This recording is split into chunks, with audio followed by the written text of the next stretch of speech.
ក្រុមអ្នកលេងម៉ូតូមិនល្អទេអញដឹងទេថ្មីនេះពួកគេកាន់តែអសិលធម៌ទៅការធ្វើបាបគេវាមិនល្អនោះទេមកលេងជាមួយពួកយើងមកហេឡើងដាច់ខ្ញុំទៅខ្ញុំចេះចាស់ការរឿងនេះហើយ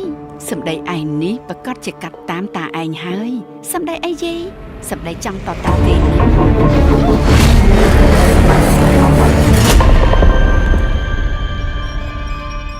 មានរឿងខ្លះខ្ញុំមិនបាននិយាយពីវីណារាងកាយនាងមានរបួសច្រើនណាស់ដៃរបស់នាងបាក់ឡើងចេញឆ្អឹងមកក្រៅជាការសន្និដ្ឋានបណ្ដោះអាសន្នគ្រោះថ្នាក់នេះជាគ្រោះថ្នាក់ខ្លួនឯងដោយសារវាអត់មានយានយន្តផ្សេងមកពាក់ព័ន្ធ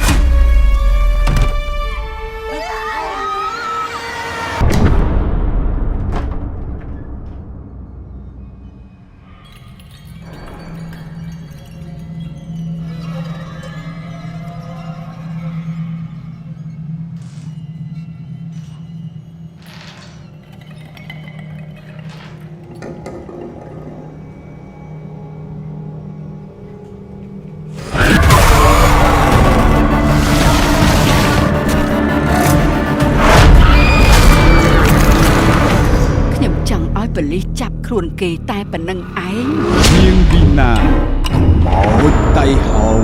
7ថ្ងៃកុំភ្លេចអ្នកដរិតកិច្ចទៅសាកាតាគឺគេនោះហើយគេជាឃាតករ